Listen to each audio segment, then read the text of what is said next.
Good morning, everybody. Welcome once again to BTL Bass Talk Live, where we're going to talk bass fishing and anything else that we want to talk about. Matthew, how you doing, man? I'm doing good. On my way to the studio today, I saw a vehicle that lost a tire on the road. Like, actually, that's not a good thing. Lost a tire. The Might tire want to tighten up those lug nuts. was on the side of the road, and the vehicle was just sitting on the road. Was there anybody around? There was a sketchy individual briskly walking away from the scene about a quarter of a mile down the road. No hazards, nothing. So he was in a hurry. He appeared to not want to get any help from the authorities, is what it looked like. Yeah, that happens sometimes. So, and obviously did not have a jack. So, what is that? I mean, what do you have to go if you don't? You have to buy a jack then, right? I would imagine. Well, to fix that problem. You got to get a tow truck. What do they do? Lift? How do they do it? They'll lift it up from the back. Maybe if the back tire was missing. Yeah, but completely off the road. Tighten those lug nuts. It reminded me, you hear some of the guys, I've heard of them. They'd be towing the boat, and then all of a sudden, it'd be a tandem axle, and all of a sudden you'd see a wheel just go rolling past the boat down the highway, past the truck, and you're like, oh crap. Got to check those lug nuts. So that was my excitement for the morning. All right, very good show today. We're going to have Greg Hackney on. He's going to talk a little bit about what to expect in 2018 and some of the other things that he has going on. So we'll get to him in about 15, 20 minutes. Yesterday, Matthew, a very, very long day for me. I hadn't really talked about it, but some amazing stuff happened yesterday. Obviously, we're talking about your son. Yeah. Had a little heart procedure. And modern medicine just blows me away.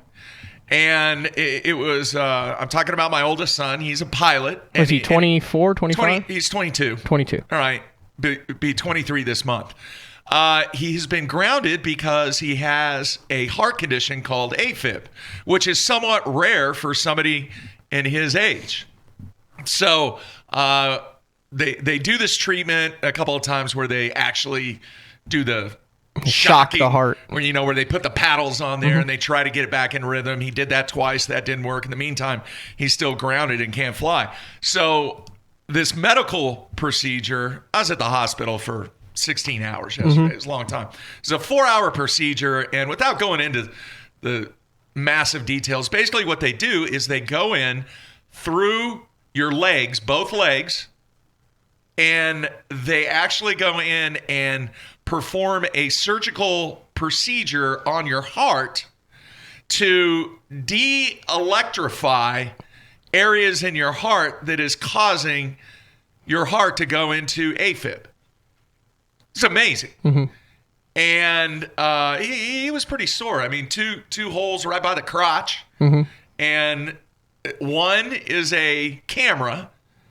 One of the instruments that goes up in there is a camera. The other one is the actual piece of equipment that they do the surgical procedure. And then they take a picture, some kind of, I have no idea, some special kind of camera. It's not an x-ray or anything, that takes a picture of your heart in the current condition. And then as he is performing the surgical procedure, you can see the condition of the heart change. Impressive. And then what he actually did, the surgeon, what he actually did is he actually performs a procedure that actually puts the heart into AFib. And then there is a portion where the heart actually, it doesn't stop, but it stops putting through the electrical current. Way over my head. Anyway, so so the surgery goes well, and we're in the family consultation room, or whatever you want to call it. And yesterday was the first time that I met the surgeon. Dude, he looks younger than you. He's got to be in his early 40s, but he looked about 20. Yeah. Well, surgeons don't typically see a lot of sunlight. Oh, my gosh. They spend a lot of time in... It had nothing to do with his skin complexion. Well, I mean, yeah, but he was just massively, massively young. As long as he did the job right.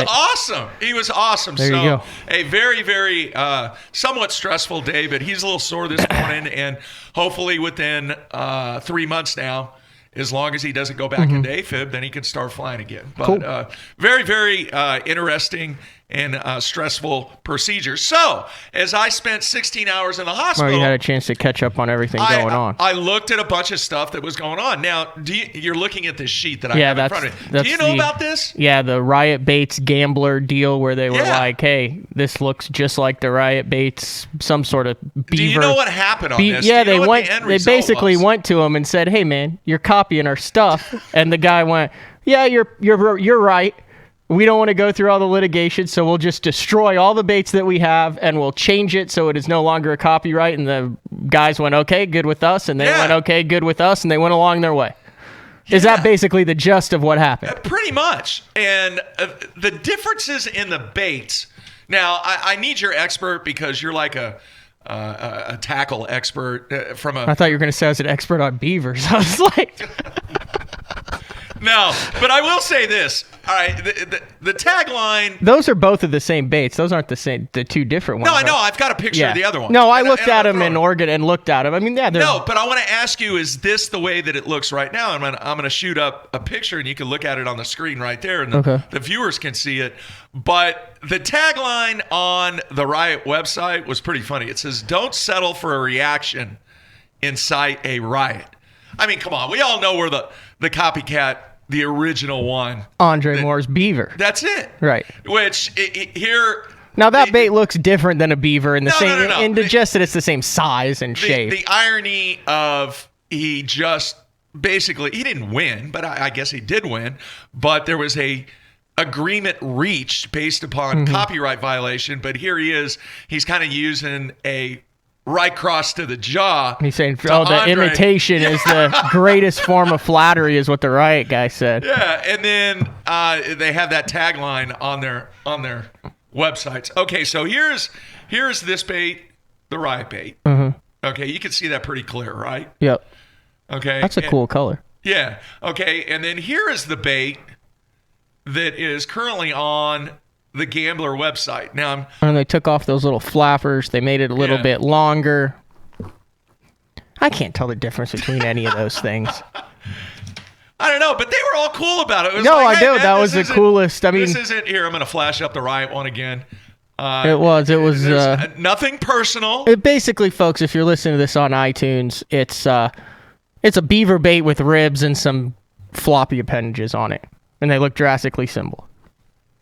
Which is basically what all these baits are. Yeah.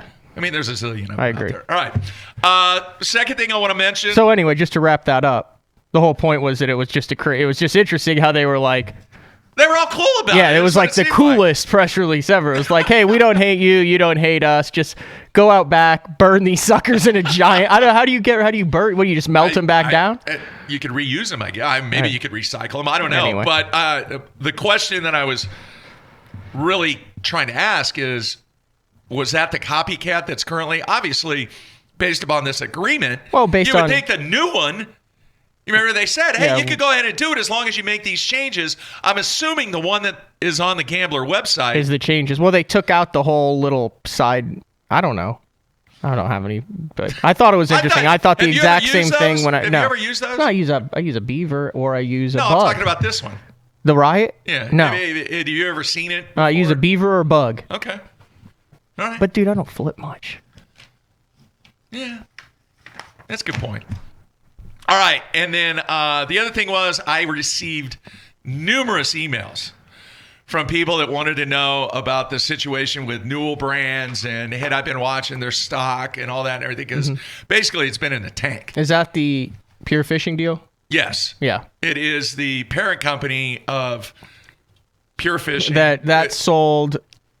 Jarden sold it was it last year, the beginning of last year? Yeah. We really weren't sure what was going on. We're still not really sure what was going on, but then Pure Fishing comes out that they're sponsoring everything related to bass, and they keep pumping out new products and introducing new stuff, so no one's exactly sure what that... And there's infighting. The people that were with Jarden from the board of directors have recently resigned.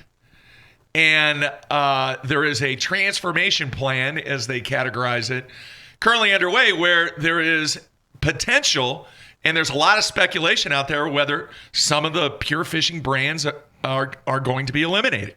Eliminated or sold? Well, eliminated from the portfolio of products. So could be sold, could be. And that was just in the article. That's just basically what the hype. No. They didn't say specific brands. Which ones? But didn't they say like about half of them? Or something? Yeah. So there's a lot of uncertainty as to what is taking place as a result of corporate restructuring, internal bickering amongst the board members, and as a result, who knows what's going to happen? I think that there are some really, really good brands out there. That the small to medium-sized company, if you have enough revenue, hey, go out and run with it. Because it looks like, based upon the economic growth and all of the financials that came out, this thing's going to be a mess. Was that on The Wire? No. It was on, I forget where I got this from. But definitely they call it a transformation plan. Yeah, in quotation marks. Yeah, so we'll see what develops on that. And then I do want to mention one of our listeners and watchers, Derek Anderson, was unable to watch the live show today. And I want to mention this, folks. If you have questions for our guest and for some reason you're not able to watch the live studio webcast, hey, go ahead and shoot me an email just like Mr. Derek did. Says that Greg Hackney is his favorite professional angler. He wasn't going to be able to watch. And he sent me in 4 or 5 questions that we're going to ask Mr. Hackney. So with any of our guests, what's that there? Have you seen that yet? What is that? Our Jacob Wheeler has gone viral. He posted this. He's got 40,000. I'm showing Mark a deal on my phone. It's basically a guy training in a gym acting. Anyway, that went viral. Last I checked, it had like 22-something million views. It had 170,000 shares and 122,000 comments. So Jacob Wheeler let me see that. Posted a picture of it. He's on basically a rowing machine, except he turned the handle of the rowing machine vertically and acted like he was fighting a fish. Who is that doing it? I think it's his buddy or something. But look at all that. So, I mean, that went viral. Everybody who's done anything with fishing. It says 34,000 shares. Or 34,000. No. It says 34K. Yeah, but look at on the far right, 170K shares. Yeah. And 122,000 comments. So Jacob Wheeler has gone viral. Which I thought was interesting. The post has, which you don't typically see. I mean, you can see that in fishing, but it's gone like mainstream. Wonder how much weight that was. It's gone mainstream viral. Wonder how much weight that was that he was doing. Did it say anything on the post? I don't think you could see it. No. Also, the other thing is the first Eastern Open of the season has kicked off on the Kissimmee chain. I assume you have not been keeping up with the pre-tournament blog, but more 8+ pounders that guys have been showing off during practice than any other pre-tournament blog that I've ever seen covering this sport. Why would you do that? Everyone's catching 8-pounders. There's at least 7 or 8 guys. Carl caught one that was over 10. A bunch of guys showing off, a lot of personal bests. So I talked to an angler who was down there and said the conditions were absolutely perfect for one of the days of practice. But this is going to be a slugfest. You look at the field, I believe there's like 205 anglers that are signed up for this one on the Kissimmee, including a lot of the FLW guys who had been down there and fished on Okeechobee. Yeah. And it is a stacked field. So it'll be interesting to see. Now, remember, this is the first tournament of the new format, which is 4 of them. 4 tournaments in the Eastern Division and then a no-entry fee championship.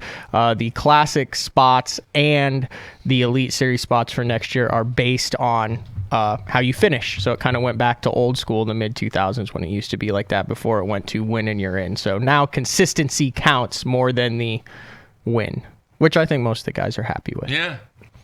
So that's what's going on then. And then, obviously, the Elite Series starts a week from today. It is here. February is here, man. So, wow. Went pretty fast. All right. Anything else, man? No, that was all I had on my highlight list. I looked at a lot of stuff yesterday, and, man, there is a lot of positive stuff being said from a business perspective in this game. A lot of it. And it's been a while since that's been the case. So we'll see. We'll see what happens. I know there was a lot of gloom and doom last year with bankruptcies and the whole Gander Mountain situation. But things are very, very bright for 2018 as they continue. Now, last question, and then we'll take a break. All right. There is one thing. Well, actually, there's several things. But there is one thing that we just don't talk about on this show. All right, we just don't, and we're not going to talk about it now. Sure as hell isn't basketball. But I just want to know. Oh, very funny. Did you watch the State of the Union address? I watched highlights. You didn't watch it. I watched highlights and I listened to some of the pundits' response to it, and that was it. That was it. Mm-hmm. And I don't want to know what it is, but did you have any conclusions from that State of the Union address? None. Zero. It meant nothing to you. Zero. No, I just needed to just make sure I stayed informed as to what went on. I like to be informed about that stuff. So, in your mind, did you grasp any concept or change your views of anything going on from a political standpoint? No. In any way? Okay. That's all I want to know. That's it. You're looking at me with this blank stare. Did you? No, I couldn't because we had a game. What night was it? I did watch the replay. What night was it? Was it Monday night? Oh. I think it was Monday. Yeah. No, it was Tuesday night. I think it was the same night that the Sooners played. Yeah, it was Tuesday night. Yeah, because I was kind of Tuesday flipping back and forth. All right, man. You got Hackney lined up? Yeah, we're going to give him a call. How many questions does this guy have for him? It's just like 4 or 5. Are they all? It's good stuff. Yeah. He's obviously a super fan of Mr. Hackney. Well, I mean, you just ask Hackney direct questions. Yeah. In recent years, it seems like you just dominated the Elite Series. He did! Don't give it away. I know, I was just reading that line. It's good stuff. All right, taking a break. Coming back with Mr. Hackney. Everybody stay tuned.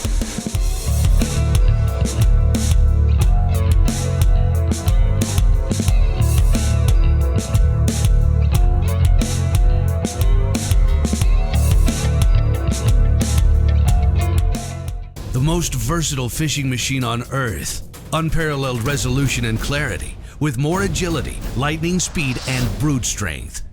HDS Carbon takes rapid response performance and screen technology to an all-new level. Maximized power, maximized visibility. See Structure Scan 3D, new dual chirp sonar, new live network sonar, and more mapping options, all at the same time and faster than ever before.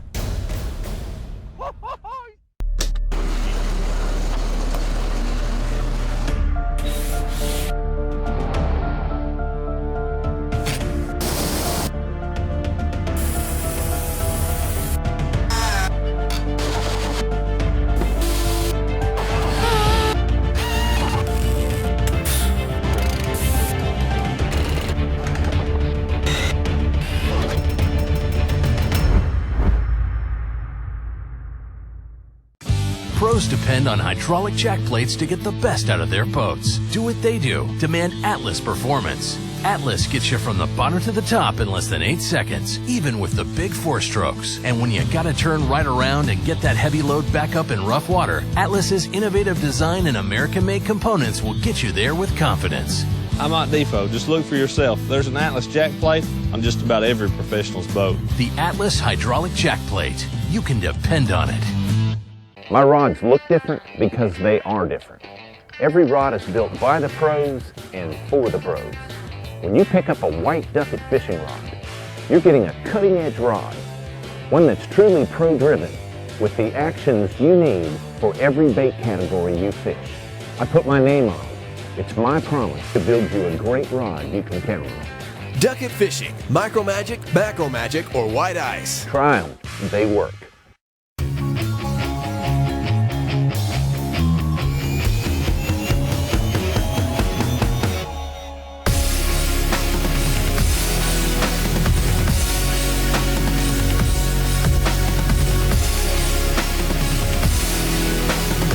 What's What's up, guys? Scott Martin here, Team AFCO. Hey, if you want to have a chance to fish with me at a lake near you, well, check out the link below. It's going to be a lot of fun, guys.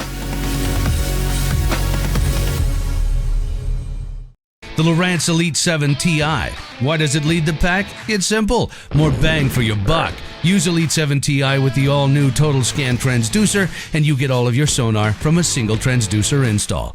That's broadband sounder, chirp sonar, side scan, and down scan imaging from one transducer.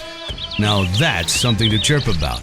Elite 7 TI. Premium features have never been so affordable. I'm looking for signs before practice even starts. Crossing the bridge, I'm checking for current. Is the lake up or down? What's my watercolor? Bird activity tells me where the shad are before I ever launch my boat. Sometimes the best things hit me right in the face. The pesky Biffle bugs. There's always a hatch on your lake. Made in America by Jean LaRue Lures. Dang bug juice, it's everywhere. When I talk about Sunline, I think of one word: confidence. Sunline FX2 is what I use for all of my frogging and flipping. SX1 braid, which braid plays a big part in fishing line. Shooter, I'm going to use in those close quarter deals like flipping and pitching. One of my favorite techniques in fishing the tournament trail is to fish offshore ledges. We have taken the questions out of the equation. Take my word for it. It works. It works, dude.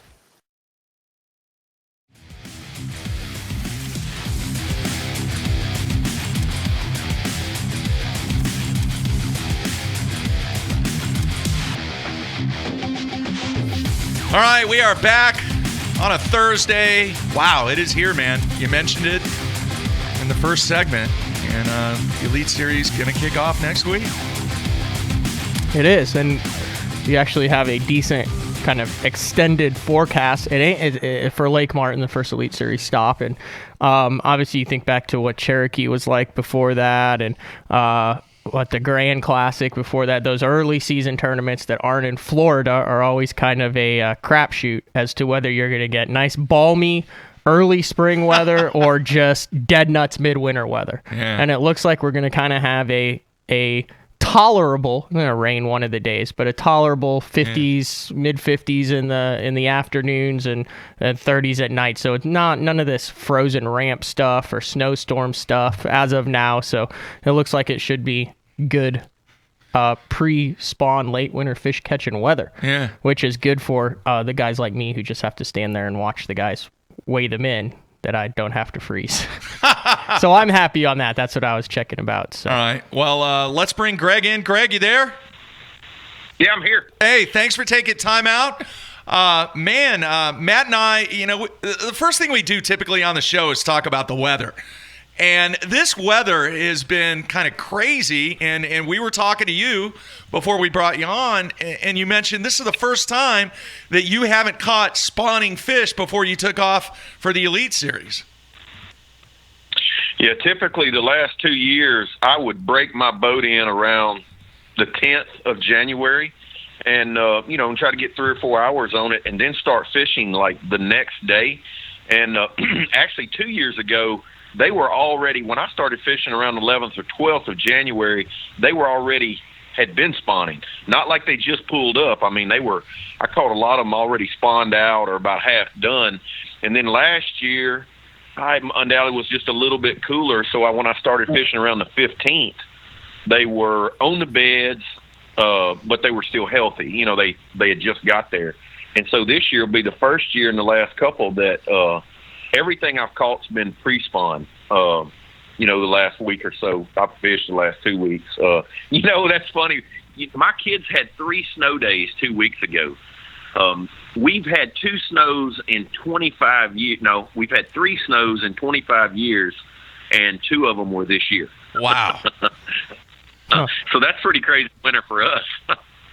Greg, do you think that gives you an advantage to live in a part of the country where you get to fish year-round and catch those types of fish year-round when basically everybody, above a certain level is frozen and don't really have a bead on what the fish are, and they get all their stuff together in the snow and ice and then head down south for those first tournaments? I think that helps that you that you and the guys, that live down south get to fish for these things year-round.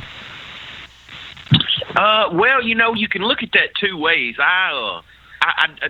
It's nice to be able to go, honestly, even as bad as this winter's been, there's probably only been 2 days the whole winter where conditions weren't decent enough to go fishing at my house. You can pretty much fish, 365 days a year here. The only thing that would be maybe a disadvantage, I don't get a lot of opportunity to fish in super cold water. All right, so let's take a Jason Christie in Oklahoma. He spends a lot of time fishing in, 38 to 42 degree water, let's say, when he gets finished deer hunting. All right, I don't have that opportunity. So when we went to these winter classics or, we have one of these snow bowls, our first event of the year, those guys that have had an opportunity to fish when it's that cold, I would think that's an advantage. Now, if we left right now and went to Florida, I have an advantage. I'd be fired up because, basically the fish at my house are doing about what they've been doing in Central Florida. So I'd be fired up about it. But that would be the only disadvantage to living where I do. Like, I went fishing the other day, and when I started fishing 2 weeks ago, the water was 49 degrees when I started. That's not really that cold. The fishing was pretty good, to say the least. And then yesterday is the last time I fished. It was 57 yesterday afternoon at 4:30 when I quit fishing. The water temp was 57. So. Wow. Which is fun. You know what I'm saying? Yeah, but if you're Greg Hackney, it's always fun to go fishing. Yeah, it is. It's fishing here. I'll be honest with you. From November till February, the fishing relatively close to my house is a lot of fun. And, you don't catch a lot of 7 and 8 pounders, but like a lot of 3 to 5 pounders. And it's just really good fishing. And the last 3 or 4 trips I've been on have been really good fishing. They've been fun. Greg, would you like to see the schedule get mixed up? And when I say that, move the Classic around and not always start the season in February or March? I don't really. All right, so this is a little brief history. When I started fishing professionally, I was fishing boat tours, FLW and bass, and both of them started in January, and pretty much both of them were over by June of every year. I mean, we were January, just bam, bam, bam, and we were done. And then we would typically fish the Classic, in August. And we did that for a long time. And, of course, FLW still basically has that same schedule, and bass has changed theirs. But I kind of miss the summertime events for the Classic because it was always really tough. But the thing about it was the fish were always only doing one thing, and you never had to deal with the weather. The only thing I guess I haven't liked about the spring Classic, the turnouts for the Classic are much better now and have been in February than they were when they were in the summertime. As far as participation from, the fans showing up and all, there's been huge crowds at the show. But the only thing, I'll be honest with you, I don't like that deep freeze weather anymore. I'm glad they moved the Classic till the middle of March because I was really kind of burnt out on the Classic is the biggest tournament ever. And, it's kind of a crapshoot when you show up at a place and it's 12 degrees at blast off for the Classic. And, after you spend all year long getting there, you would rather for the conditions to be a little more stable. And, so I kind of like it better that they're changing it and getting a little later. I do miss that August Classic. I doubt in my career we ever see it go back there because I think the cool thing about the Classic being the first tournament, one thing it does is jumpstart our industry every year. And so honestly, having it early when a lot of the country is still frozen in is probably really good for boat sales and tackle sales and all of that because the Classic is kind of release. People have been snowed in, iced in all winter, and that the Classic being that first tournament like that or early in the year, gets everybody motivated. It's exciting to watch something that you're not able to do because the weather's too bad. So, I guess it's a double-edged sword. All right. We need to go to the instant feedback. The people that are watching, Greg, they have a ton of questions. And then also there was a gentleman, His name is Derek Anderson. He's been watching this show forever. He was unable to watch the live show, and he actually had some questions for you because you are his favorite professional angler. So I think that's kind of cool that he would take the time out to do that. So let's go ahead and kind of jump right in. But I do want to ask this because several people on the instant feedback want to know, can you talk a little bit about what your primary sponsor is going to be? And they also want to know what Phoenix boat that you're going to run this year. I'm running a 20 PHX. The last 4 or 5 years I've run a 920. This is it is not the same boat. It is a real similar boat as far as size and length to the 920. It has a totally different layout inside the boat. The storage boxes are different. It actually has basically 3 rod boxes if you needed it. 1 in the middle, 2 on the side. It has a day box. It's real similar, like I said, to a 920, but it's the layout is much different. I'm still kind of, I'll be honest with you. I'm fortunate enough that I could run, any boat that Phoenix makes. This is just the boat that particularly fits me the best in my style of fishing, I feel like. And I can say this about a Phoenix. Regardless of what size you have, when the weather gets so bad that someone doesn't go, no one goes. And what I mean by that is, like, if there's a bass boat on the market that's going to be able to take it, I'll be able to go in whatever Phoenix I'm in. It doesn't matter which size it is. I'm confident enough that there are guys running a Phoenix boat that are 2 feet longer than the one that I'm currently running. When it gets too bad for me to go, they don't go. That's one cool thing about the consistency of a Phoenix. You just kind of pick the one that fits you, and it'll handle the conditions. All right, title sponsor this year? Phoenix is still basically, I say that. I mean, I consider all my sponsors my title sponsor. Whether it's Mercury or Strike King, Bass Mafia, or, whoever it is. I've been doing this long enough to know that all of my sponsors are equally important. There's not really, you know what I'm saying? There's not a list 1 to 10. There's just a list of 1, and there's 10 of them. If that makes sense. Absolutely. All right, let's go to the instant feedback. Andy in Indiana wants to know, do you put a lot of stock into small bait tweaks, or do you feel that the presentation and location are 99% of the game? I do put a lot of stock into small bait tweaks, and I don't know that I do that I can't honestly say that I do that as much for the fish as I do for my confidence. I do know that confidence catches fish. Your mental state of mind has a lot to do with how many fish you catch, and I believe by tweaking my lures, it brings my confidence to the roof, and so I guess it does make a lot of difference. All right, Carl in Ohio wants to know, how driven are you this year to win Angler of the Year after what happened last year? Well, actually, that was 2 years ago. That's what I thought. And honestly, that's one of those things that I'm over it, but I'll never get over it. You know what I'm saying? I'll know 30 years now, I'll look back on it, and it'll always be a thorn, there. But I don't. It's one of those deals that I've read that what doesn't kill you makes you stronger. So I feel like, man, I ought to be like a professional wrestler. You'd make a good one, Greg. All right, David in Wisconsin wants to know, are you running a Motor Guide or Minn Kota? I'm running a Motor Guide. I'm running an X5, and I'll be honest with you, I experimented last year. The end of the season, I started the season with my typical Motor Guide, and I did fish a couple events last year with the Minn Kota, and I just felt like personally I'm better off with the Motor Guide. I like to fish shallow. I like to run over stuff, and I feel like the Motor Guide is the best trolling motor for that in my style of fishing.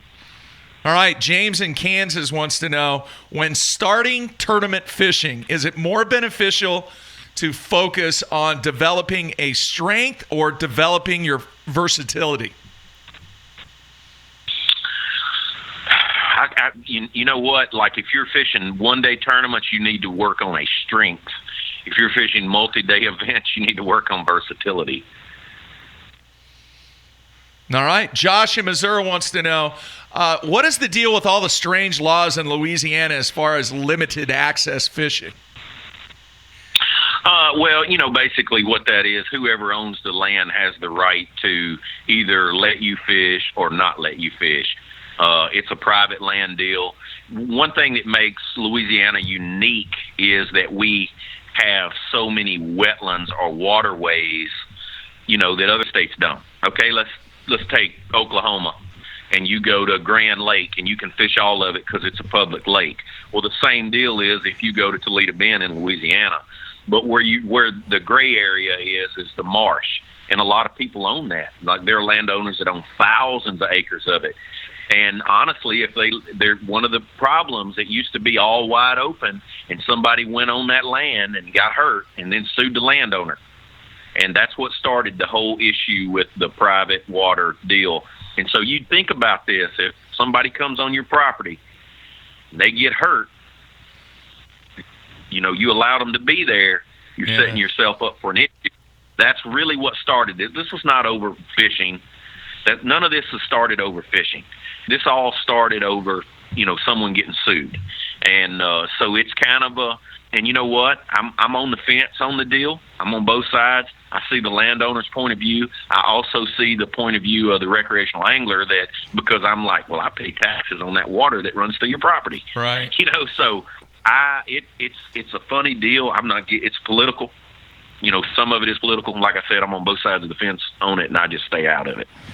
Greg, have you ever been fishing, just fun fishing, not necessarily in a tournament, and you're in the marsh there in Louisiana, and some landowner comes charging up going, "You got to get it," and then goes, "Oh, are you Greg Hackney?" And you go, "Yeah," and they go, "Oh, dude, fish away. Don't worry about it. Sorry I bothered you." No, but I have been run out of a lot of places. Have you ever been scared? I don't really think they cared who I was, and they didn't even give me an opportunity. They didn't even want to know my name. They just wanted me to leave. I got run out at the Sabine River the first time we were there. I mean, a guy in a flat bottom boat about ran over me to run me out of a canal while I was fishing when we were at the Sabine River the first time. Wow. Hey, I literally run 90 miles to fish a place and pulled up and dropped the trolling motor and made 5 casts, and this guy blows up on me, and because of bass rules, he asked me to leave. I had to leave. How much is that going to change the Sabine River Derby this year, Greg, that you guys can't fish in Louisiana? I mean, is that just in a roundabout way, is that going to change a lot of stuff? Well, it is in a way, because this is the deal. There's more water in Louisiana that's legal to fish on in that marsh than most states have in the entire state. But the deal is there's small isolated areas that you can't fish in. And so I honestly hate that they're going to wad us all up in Texas, because of that. But then the other side of that is there's that, pretty much anywhere you practice, you'll be able to fish and nobody will run you out. So I guess there's two sides to it, but I don't want the rest of the country doesn't. It seems like all of Louisiana's posted. The way this deal is, it's not that way. There are millions of acres that are still open to the public. Not thousands, millions. Like, I don't think people realize that don't live here, on the outside looking in, how much acreage there is, south of Interstate 10 around the coast of Louisiana. I mean, literally, there are millions of acres that are still public. But it has drawn bad attention over just a few landowners that don't allow that. Some of them guide on that property. These people lease this land to have their guide service on, and and they duck hunt on it, and I mean, it's just so much of it. There's just so much water there that's still public. I really, that's the only thing I hated about bass doing that was. And then the other thing is, I don't fish in Texas. So I don't know what's over there. I've never fished in Texas, any of those events. And I did get run out of a place the first time we were there. And then the next couple of years, I fished in Louisiana, and there was no issue. I made sure that, I fished in areas that were legal to the public. There's so many big wildlife management areas and other places you fish. The only thing, I haven't been over there and pre-fished for that deal. The only thing that I'm concerned with a little bit, that all that area that we can now run to, was also all the area that was flooded. From Houston over, that whole area was just, blown out last year. So, I don't know what to expect. I really don't. The area that they made off limit, really from the Louisiana line over, is where there was no flood. And really, that was the end. About Orange, Texas was, kind of the end of the flooding during that deal. So, honestly, I don't know what to expect from it, but, All right, let's get to Derek Anderson's questions. He wants to know, what type of rod do you use when throwing a swim jig, length, action, etc.? Typically for me, I throw a quantum. It depends on the cover. I either throw a no shorter than a 7.2 to a 7.6.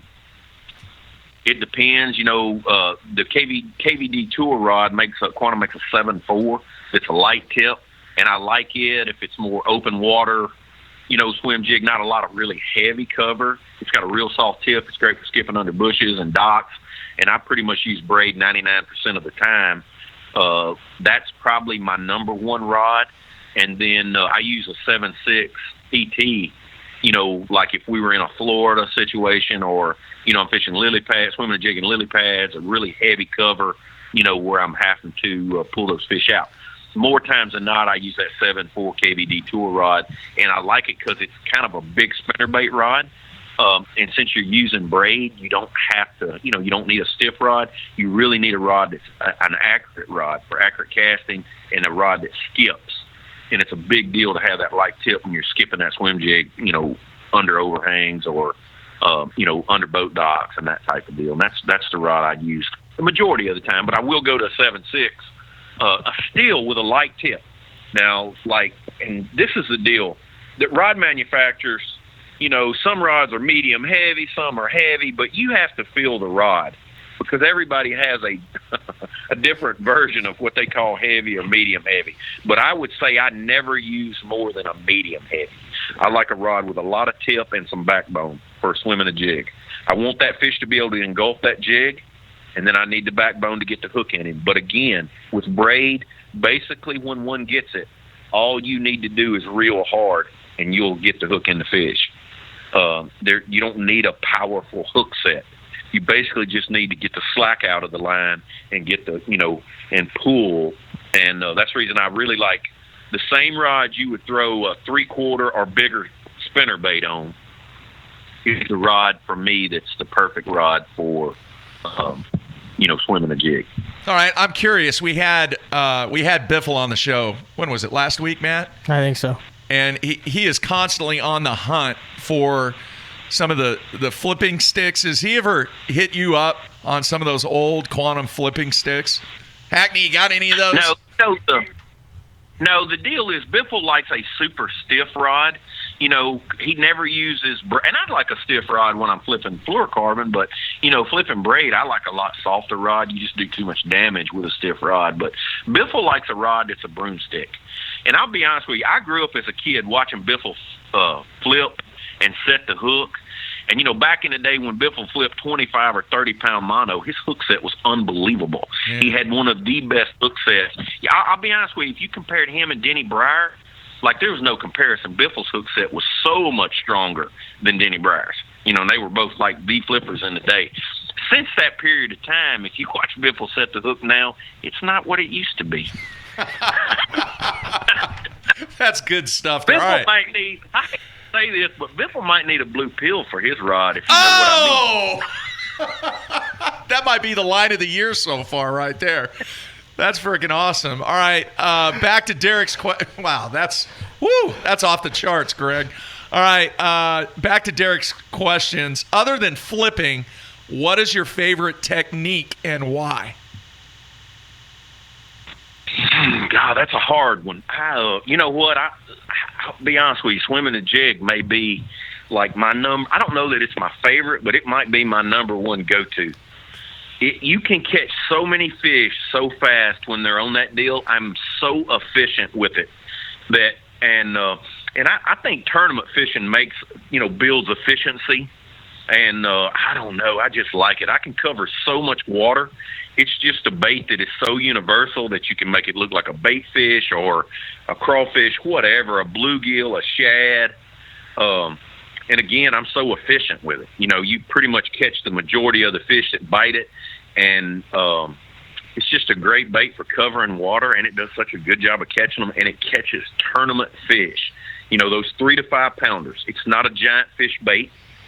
But it just does a good job of catching the fish that you need in a typical tournament, So I'd probably say swimming the jig is something that over the last 4 or 5 years, it's just been a main. Like regardless of water temperature, I've caught them down to 38 degrees with it, and it'll catch them in 90-degree water, So it's just kind of you can tweak it a little bit and tweak the size and tweak the trailer, and you can just do so much with it. You can catch them in 20 foot or you can catch them in 6 inches. So it's probably my, high on the list as being one of my favorite techniques.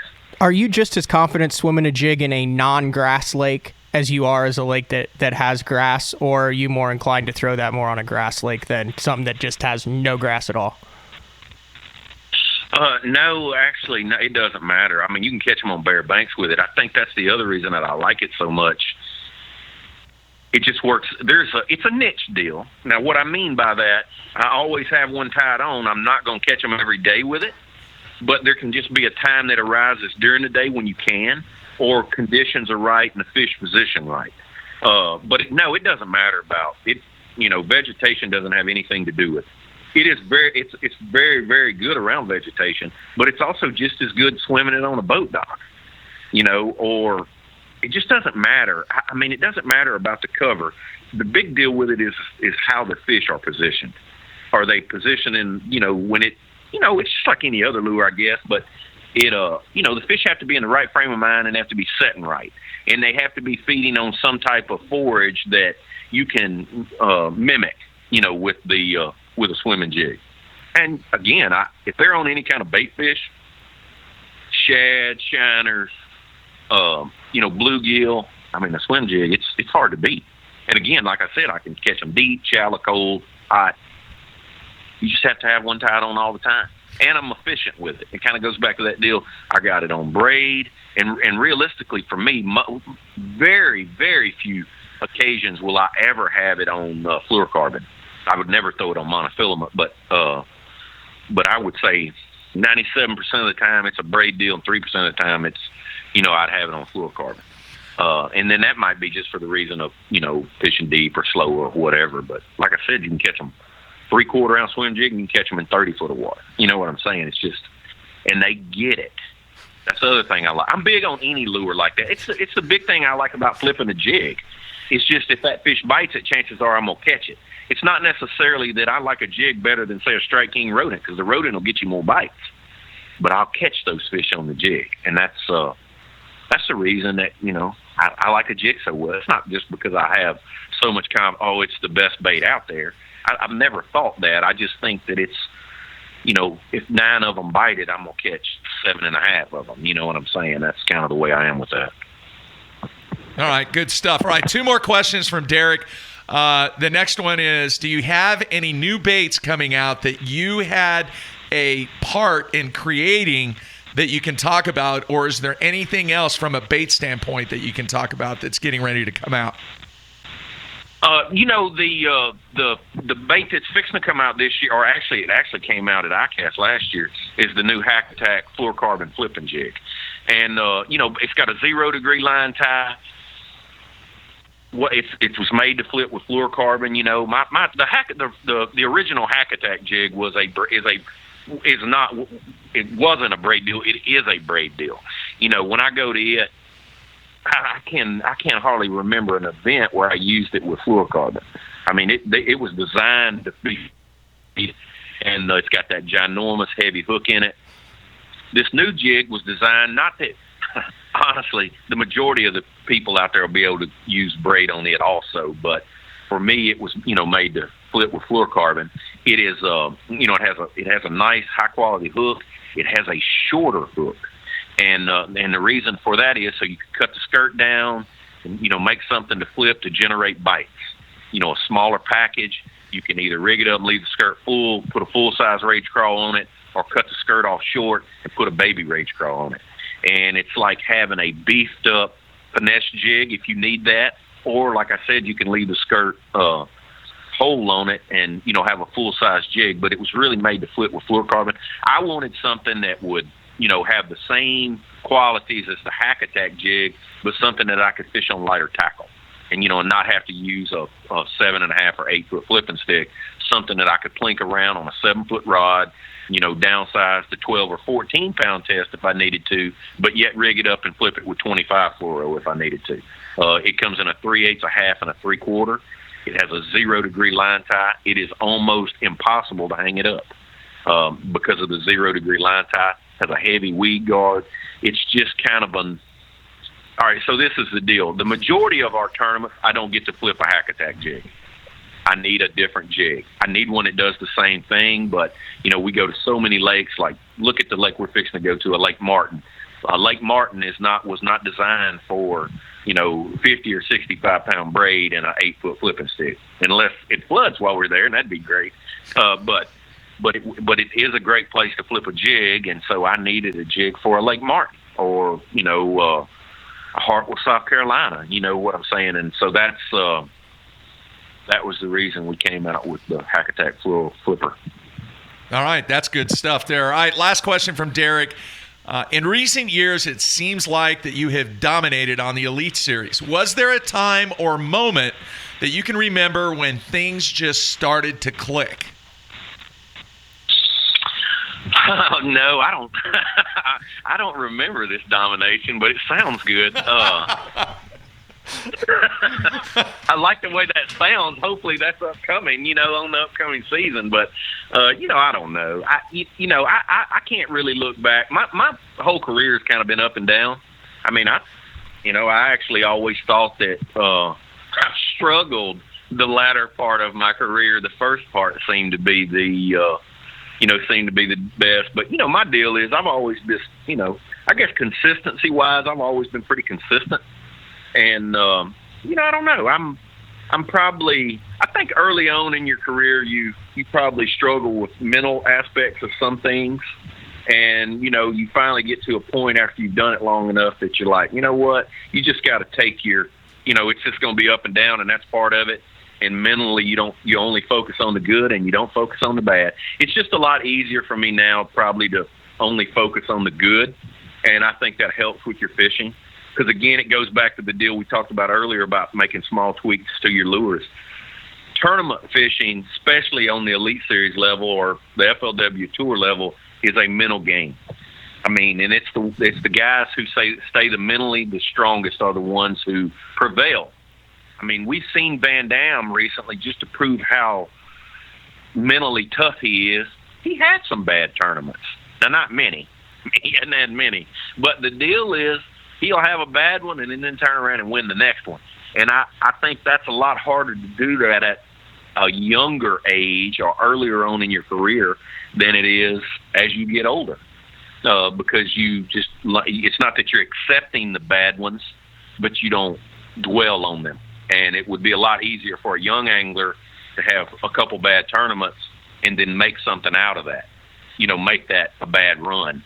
Where, a veteran, an older guy, they don't, they know they're not going to win them all. So don't fret. Don't worry about when you have a bad one. Just be focused on having a good one. So.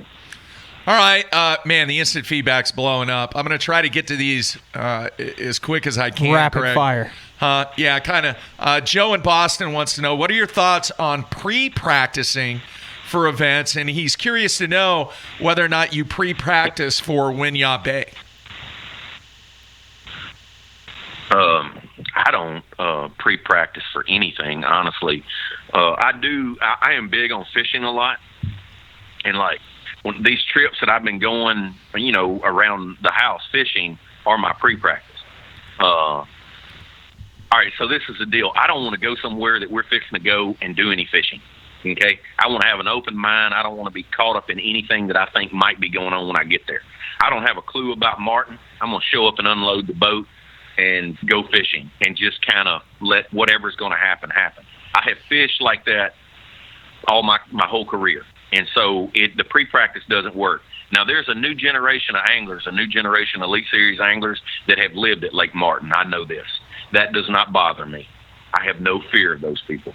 I don't fish that way.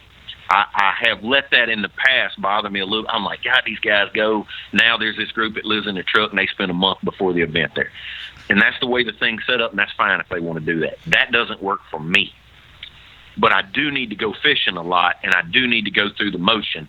And even fishing around here, I never fished the same. I'll tell you this, the last few days that I've been fishing, I have never fished the same place twice. I use it as a practice. From the first time I go in an area and I figure out how to catch them. Now, I worked on them when I figure them out for that day. The next day I went fishing, I went to a different area, and I had to find them and figure them out in there.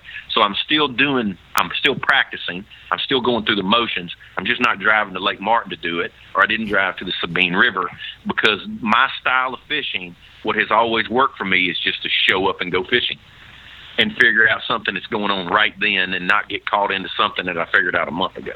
So, but with that being said now, like I said, there's a group of guys, the new Elite Series group, a lot of these younger guys are, and it's working for them.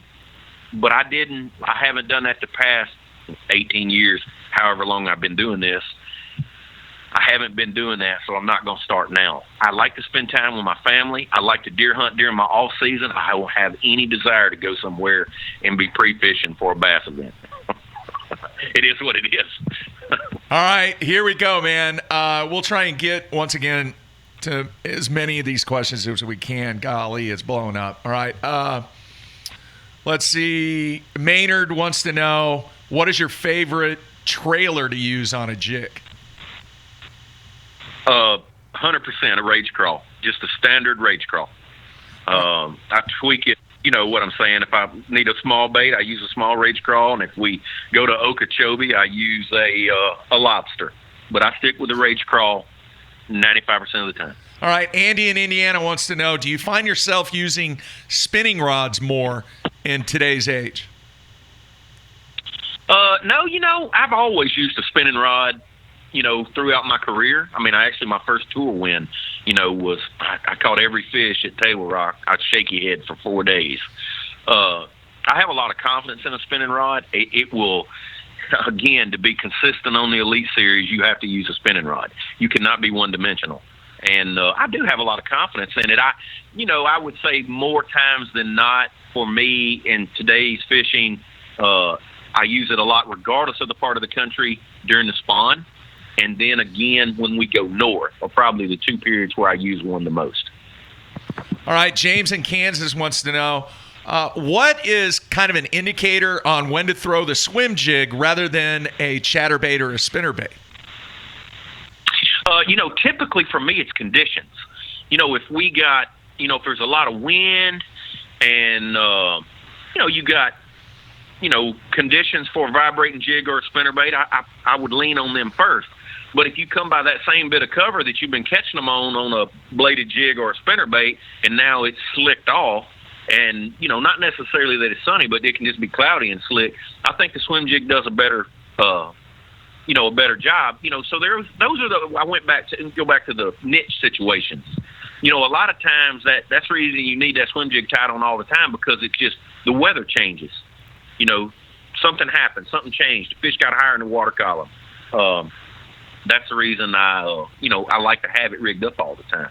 But it's a condition deal. Realistically, all lures are condition oriented. There's not any lure out there that's that magic lure that you can use all the time.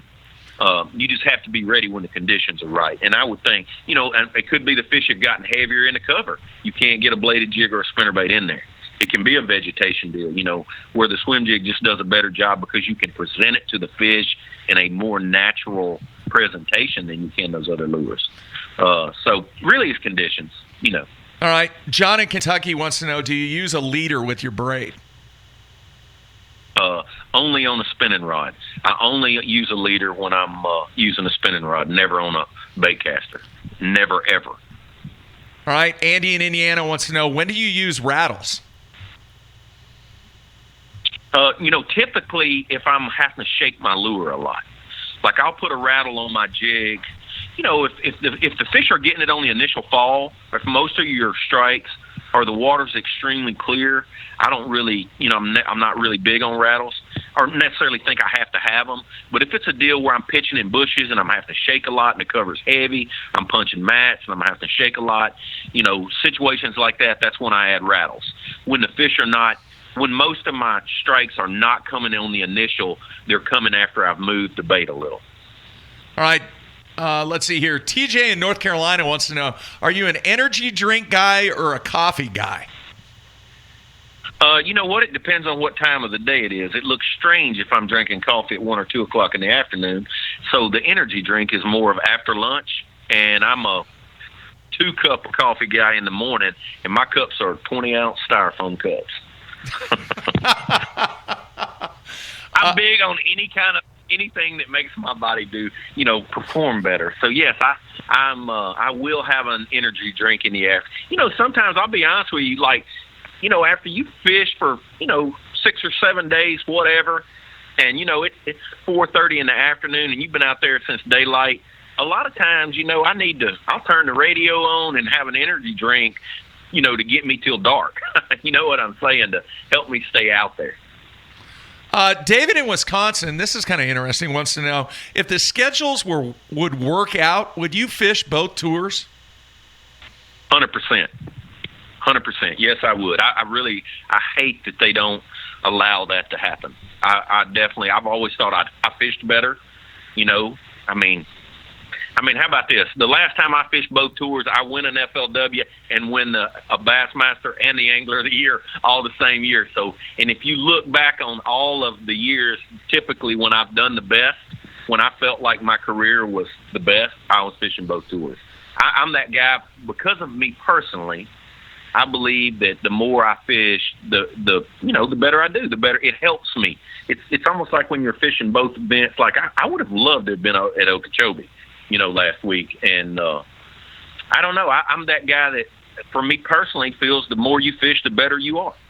And the more you tournament. And again, if you're tournament fishing all the time, hence that should make you better in the next event. You know what I'm saying? So, yeah, definitely 100% I would do that. All right. A couple more here. Oh, Mark in Minnesota said, would you be willing to go one-on-one live with Tommy Biffle where you could only flip on an unknown body of water? Yeah, I would, but why would Biffle do that?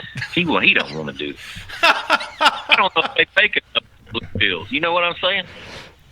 Oh, jeez. I love Tommy. Now, don't get me wrong. I've always been one of Tommy's biggest fans, from a very young age. But, dude, I will put my foot on his throat fishing if I need to. You know what I'm saying? Hey, you ever shared an area with him? You ever got into the same spot and you guys were flipping within sight of each other in a derby? I believe in my whole career, and he fished both too, FLW and Bass too. One time it was I fished at Ross Barnett.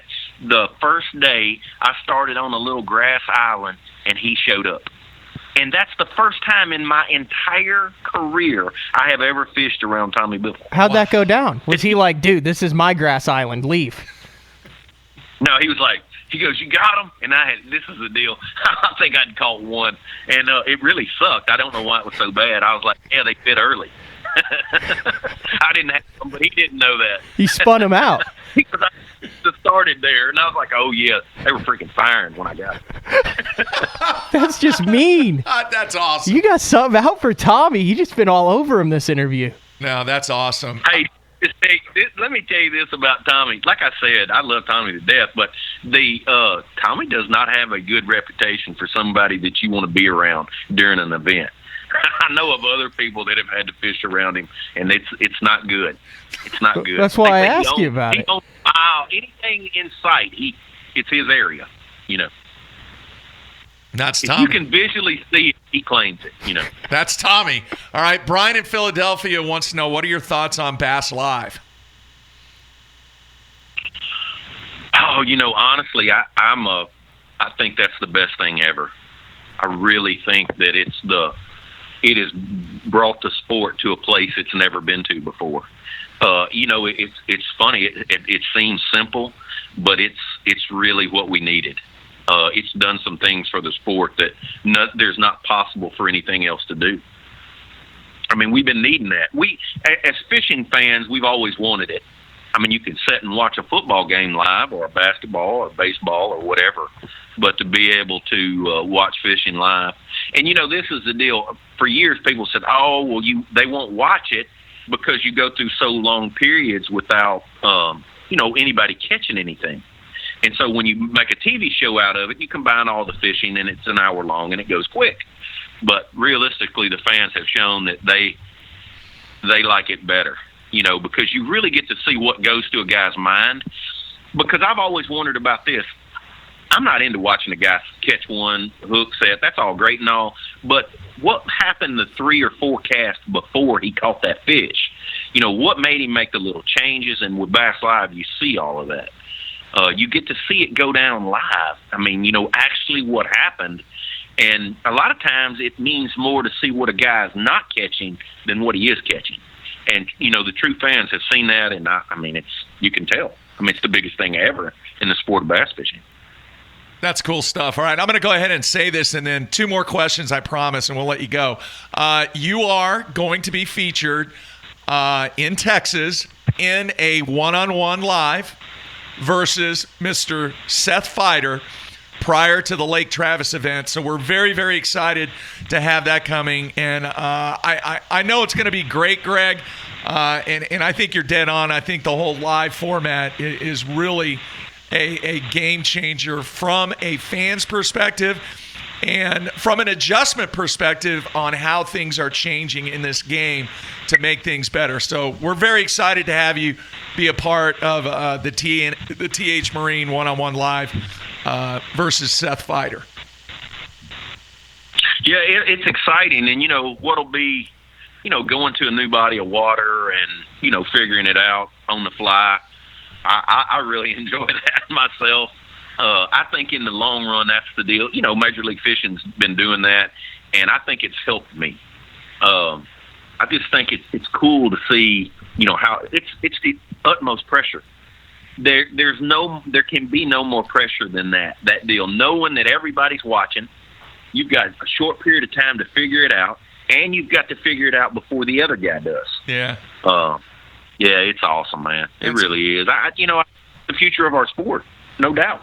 Very, very cool stuff. All right, Brandon in Kentucky wants to know your thoughts on the Kentucky Lake stop, and do you like doing the ledge fishing thing? I honestly really looking forward to going to Kentucky Lake, that time of the year. Kentucky Lake is probably to me personally, I think everybody will be spread out a lot more. I think there'll be a lot of different things working. I prefer that a lot better than the ledge deal. I'll tell you why. To me, GPSs have ruined the ledge fishing on Kentucky Lake or the Tennessee River in general. There are so many waypoints floating around. It just seems so weird to me that you'd run down. I fish those events over there during the ledge time. You'd run 10 miles of Kentucky Lake, and there won't be a boat. Then there's 9 boats on the same school of fish. Maybe they all found them. Maybe they didn't. But I know if we go there in May, that will not be a concern. There'll be people spread out in that 10-mile stretch. The lake will fish big. There'll be patterns going on. I don't know. I like it a lot better. I despise a spot lake. I despise a spot lake that we've been to the same week over and over and over. So I'm going to enjoy, regardless how it turns out, I'm going to enjoy going to Kentucky Lake in May. All right. Like I said, these waypoints, dude, I kind of got a bad taste in my mouth with that. Hey, what's the maximum amount of time that you could spend in the boat with Mark Zona? Oh gosh, if we're not fishing a long time, but we have a good time. You know what I'm saying? Oh yeah, it's fun, man. I'll be honest with you. He's one of my best friends in the whole world, and there's and typically this is a funny thing. Him and I hardly ever get a chance unless we're he's filming his show and we get together then, and it's because our schedule and we live 20 hours apart. we get to spend. We typically, if we go film, and I'm going to be on this guest on his show or whatever, we always try to go a day or two before, so him and I'll get a chance to hang out and just BS and laugh and have a good time. I really enjoy his company, but we don't get to spend much time together just because of our schedules. All right. I'm sure there's quite a few stories that you probably couldn't talk about. That I cannot tell. Yeah, that I cannot tell. Like, this is what we always joke. Like, I've been on a deal with him. Like, this was that we went to Mexico. It was Swindle, Zona, and I. And we were there for 3 or 4 days and to film one show. And most of the footage you couldn't use. That's all I'm going to say. He had hours and hours of footage that there's no way. I mean, I guess it could have showed up on HBO or somewhere, but it was not going to make ESPN, if you know what I'm saying. Wow. All right, Matthew, anything else for Greg? Oh, I'm sure it was. I'm sure it was quite memorable on that. All right, anything else, Matt? No, I think that covered. That was a full hour with Mr. Greg Hackney. By the time this interview's over, he'll be ready to leave for Lake Martin. It's all good, man. I can't thank you enough, Greg, for taking time out. And once again, we really, really appreciate you getting involved with the TH Marine one-on-one live that we're going to do later this year against Seth Fighter. And I wish you nothing but the best, man. Yeah, thank you. And I will be seeing one of you in about a week. Yes. Yeah, that's me. That would be Matthew. I hope it doesn't snow, man. I was saying before, I think it's supposed to be 50, so we should be good to go. Yeah, right now it really looks, for wintertime fishing, it looks really nice. Yep. Balmy. A balmy 50. All right, Greg, man, take care, be careful, and we'll talk to you soon. Okay, talk to you later. Thanks again. All right. There you have it, folks. Greg Hackney, great stuff, man. Yeah, he's always been good, always been very candid talking about it, and he's just really good. I mean, he basically was saying that. I mean, to show up like that, I mean, he relies on his skill, his 2 decades of experience, and just kind of his knowledge and feel, and fishes by feel, and look at what he's done fishing by feel. I feel like a lot of guys, it's interesting. I feel like the vast majority of guys feel they're at a disadvantage if they don't pre-practice and take all the tools that are at their disposal. And he feels like he's at a disadvantage if he does that. So it's a completely different mindset that he takes going into tournaments. And I think that's why a lot of the time he seems to be able to capitalize on a specific bite, because it is not the bite that 80% of the field or 70% of the field knew about, because it's not a bite that's been exploited by the locals and that has been talked about and that is well known. So I think he can find those things a lot quicker than 99% of the field, and then maximize his bites in those areas, just like he did on Lake Texoma and Bass Fest, and just like he's done in a number of different tournaments. Yeah. He's so entertaining, though. And you learn so much from the guy, but his approach and the way that he teaches you and explains everything, he's one of the most solid guys. It is, and you business. Look at his style, and I know he mentioned his spinning rod and stuff, but the smallmouth bite is not his gig. And you look at this past year, the Brandon Polinick won the Angler of the Year, and 5 of the 9 regular season tournaments were dominated by smallmouth. Cherokee was dominated by smallmouth, Lake St. Clair was dominated, Lake Champlain, the smallmouth were bigger than all of the largemouth. A couple of guys made checks on largemouth, but Ticonderoga wasn't. You had all these fisheries that were smallmouth, which is not Greg's strong suit, and he was still able to go out and find a way to make another classic. So. Yeah. All right, man. You are going to hit the road next week, and we're going to continue the show. We're going to continue doing everything logistically and time-wise. We will put out a schedule on Monday. I don't see why we can't do Tuesday, Thursday at 9 the same way, unless you got something going. No, I think we're good on that. I think we're good on that. So you'll just Skype in, and we'll kind of get an early look on Tuesday at what's going down at Lake Martin. And then the other thing, folks, don't forget February 12th, our very first one-on-one live, Mr. Gerald Swindle versus Wesley Strader on Lake Logan Martin, and more to come on that. So exciting week next week, really the next 2 weeks. Yep, 30 pounds leading the day one of the Open on the Kissimmee chain. 30? No. How much? We'll do over or under. You can go double or nothing on the lunch you still haven't bought me. Chick-fil-A, right? Yeah. I'll take the under. No. Okay. Let's do 28. Let's do 28. You want the over or under on 28? You want the under? I'll take the under. I'll take the over. I'll take the under. I think you'll be back to just one day, right? This. Yeah, just today. All right, man. Everybody out there, hey, FLW Tour in full swing. Kicking things off. Elite Series kicks off next week. One-on-one live coming in February also. And the Grasshoppers hitting the road. Everybody be safe. We will be back on Tuesday talking about Lake Martin and stop number 1 on the Bassmaster Elite Series. Everybody be safe. We will talk to you next week.